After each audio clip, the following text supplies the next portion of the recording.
Ya, kembali lagi di Newsroom pemirsa, kami masih membahas merawat toleransi beragama di Indonesia. Pak Zuhairi, mungkin saya mau nanya pertanyaan yang saya tanya Pak Romo sebelum jeda mengenai radikalisme. Tanggapan Bapak soal ini, karena seringkali nih radikalisme menjadi berita, jadi tanggapan Bapak mungkin? Ya, kalau kita refleksi ya, kenapa kelompok-kelompok radikal tumbuh? Karena negara tidak hadir, negara abai ya terhadap warganya. Ketika kemudian Pancasila tidak lagi menjadi bahasa bersama kita, maka kemudian muncul ideologi transnasional yang datang dari luar. Misalnya khilafah, yaitu ideologi negara Islam, dan Islam politik yang lebih kita kenal misalnya, maka kita tidak mempunyai satu kekebalan ideologis ya untuk mereka. Maka ini adalah akibat dari pembiaran 10 tahun yang lalu.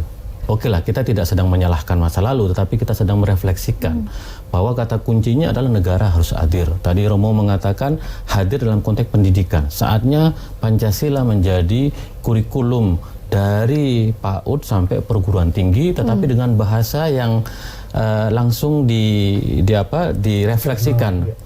Ya, diinternalisasikan dan direfleksikan dalam kehidupan mereka. Dan bukan hafalan. Dan bukan hafalan, ya kan. Jadi kita perlu itu. Tetapi yang kedua, yang paling penting adalah aspek penegakan hukum. Karena bagaimanapun yang mengkhawatirkan adalah hate speech, adalah ujaran kebencian, adalah kekerasan. Ya, ketika kelompok-kelompok ini secara bebas menyampaikan ujaran kebencian, lalu kemudian secara bebas melakukan kekerasan, maka penegakan hukum menjadi kata kunci. Kebetulan kami di NU sangat concern dengan isu-isu intoleransi ini. Kenapa kelompok-kelompok intoleran yang mengusung ideologi dan aksi-aksi kekerasan itu tumbuh? Karena negara tidak hadir dalam konteks penegakan hukum. Maka hukum harus ditegakkan tanpa pandang bulu terhadap mereka yang menebarkan kebencian dan melakukan kekerasan terhadap kelompok minoritas. Dan yang ketiga, yang paling penting adalah bagaimana sekali lagi bahasanya Undang-Undang Dasar adalah kemerdekaan beragama dan berkeyakinan. Ini juga menjadi sangat penting sekali. Tidak boleh ada kelompok-kelompok, kita anggap minoritas. Sebenarnya dalam Pancasila tidak ada istilah minoritas dan mayoritas, semuanya kita adalah setara. Tidak boleh ada kelompok-kelompok yang tidak bisa beribadah dan tidak bisa mendirikan tempat ibadah. Karena kita masih melihat di Aceh. Nah, ketika kemudian negara membiarkan ini, maka kemudian ada tirani mayoritas. Dalam tanda petik, orang menganggap dirinya mayoritas. Misalnya, oke lah, kalau menganggap mayoritas saya NU, ya kita yang terbesar di negeri ini. Tapi kan kita tidak pernah menganggap diri kita mayoritas. Kita adalah bagian dari keluarga besar bangsa Indonesia ini. Jadi oleh karena itu menurut saya kemerdekaan beragama dan berkeyakinan itu menjadi penting dalam situasi menjelang Natal ini. Alhamdulillah kondisinya sangat kondusif, ya kan. Maka ini harus menjadi refleksi kita untuk membendung ancaman radikalisme, bahwa kita ini bersaudara apapun agama kita, walaupun berbeda gitu kan. Jangankan antara agama, Romo, di dalam Islam sendiri luar biasa. Ada NU, ada Muhammadiyah, ada Al-Wasliyah, ada Persis, ada Matlaul Anwar, ada Ahmadiyah, ada Syiah. Itu luar biasa. Maka kita harus mensyukuri kebinekaan ini dengan cara bersama-sama.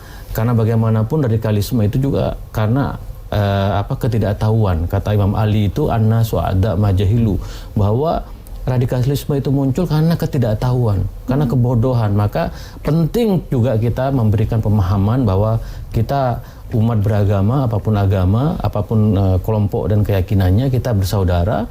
Dan marilah kita betul-betul menjadi umat Tuhan yang melayani, yang berkarya di dunia ini, berkarya di bangsa ini. Baik, Romo sendiri mungkin bagaimana tanggapi pemberantasan hate speech ini yang kata Pak Zuhairi ini? Bagaimana memberantasi hate speech? Saya kira ujaran kebencian secara hukum itu sudah dibuat undang-undangnya. Maka yang paling penting adalah ketegasan. Jadi jangan belak-belok.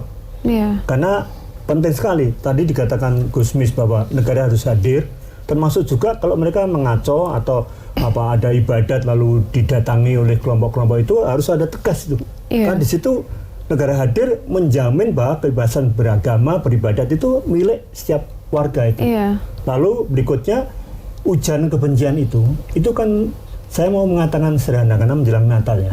Itu sebenarnya manusia ini dalam batin kita ini, kalau tiap hari orang zikir berdoa, itu kan mempersilahkan roh yang baik Tuhan sendiri masuk kita.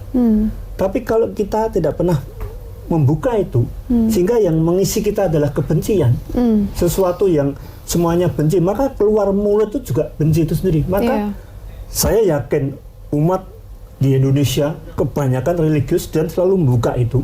Ya, menjelang Natal, Hari Raya semuanya dirayakan bersama dan doa bersama untuk itu, dan itu sebenarnya terjamin sekali dengan Pancasila sendiri kan, dengan ketuhanan yang berkebudayaan, kalau dulu dirumuskan begitu ya kan, dihayati dengan toleran itu. Lalu yang ketiga yang saya mau mengatakan bahwa ujaran kebencian itu kita harus setiap kali tanya, siapa sesama saya, siapa Vanda, siapa Gusmis untuk saya, kan itu. Kalau ini kita melihatnya sebagai musuh dan pesaing dalam ekonomi, tapi dalam hidup di Indonesia bagaimana?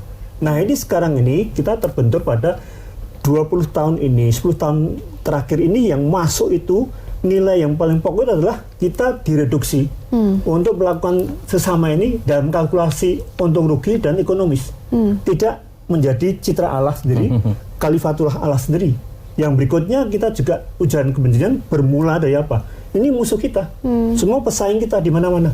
Nah kalau itu ke arah sana, maka kita harus kembali, dan saya merasa menjelang Hari Raya dan hari-hari beragama ini, orang seakan-akan diajak kembali, mari kita kembali ke oase kita. Tapi berarti menurut Romo, Indonesia belum terlalu tegas ya untuk mensikapi hate speech atau ujaran kebencian ini?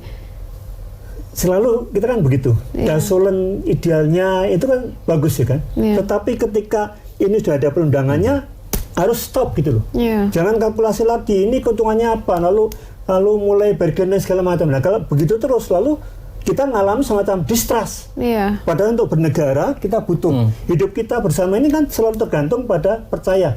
Saya diundang kemari percaya karena Jak TV menyuarakan, mengabarkan yang baik, mau bicara mentoleransi, ya kan. Tapi coba kita juga naik pesawat, kita percaya pada pilotnya, driver semuanya. Nah kalau itu dikhianati, kalau itu dicederai, nah ini yang akan terjadi. Maka dari itu trust ini harus dibangun, dan saya kira kita harus membangun semuanya untuk ini loh.